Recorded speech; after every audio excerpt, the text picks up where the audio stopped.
Hi, it's Jeff from discoverdouble-bass.com. Thanks for checking out another one of these video lessons. I've got a really quick one for you today where I share a tip that's related to how to shift accurately on the double bass. If you want to play in tune, check this out to make sure that you're giving yourself the best possible chance. So let's have a look at that now.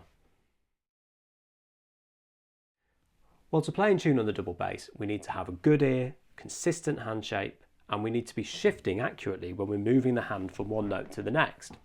And it's really obvious when you're shifting a large distance, say between this B up to the E here, and I can practice that shift and make sure that I'm doing that accurately, moving my hand the right amount of distance. But what I'm talking about today is when the shifts are smaller and when your hand is moving up the neck towards the nut. So let me give you an example using the B major scale. So this is the scale.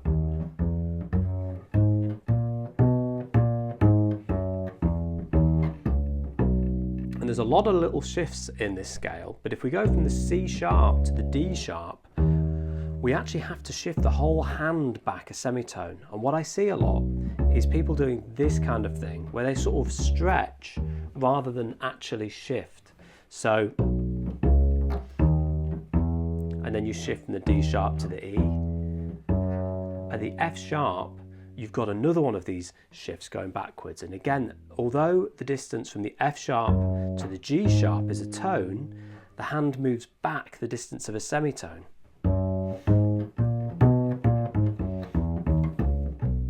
So you've got to learn to really spot all of these shifts and make sure that you're doing them accurately. Let's have a look at the top three notes. We're going G sharp, A sharp, B. And between the G sharp and the A sharp, there's a very small shift where the hand moves the distance of a semitone again.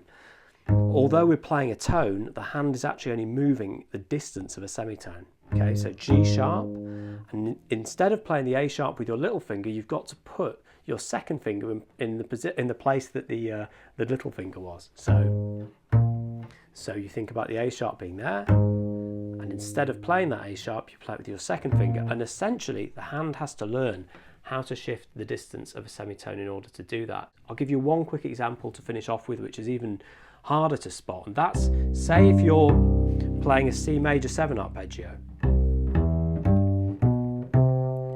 Just check my tuning using tuning anchors. When I go from the note G to the note B, I actually have to shift. So my hand is in this position playing the first three notes, and then I have to shift in order to play the B with my second finger. The note that is above, or sorry, the finger that's above the B at the time that just before I shift is actually my little finger, so which wouldn't put us in the right place to play the following C. So there is a small shift, but it's really it's harder to spot because it's preceded by an open string. So in that context, you'd have to be really careful that you are shifting.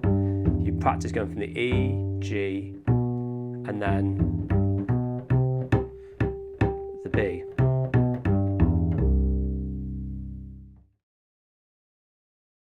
So these tips are fairly easy to understand, but I'd really encourage you to check your playing and see if you are actually shifting and that you're not just sort of stretching. And the way to do that would be to use a full-length practice mirror or video yourself playing with your phone maybe.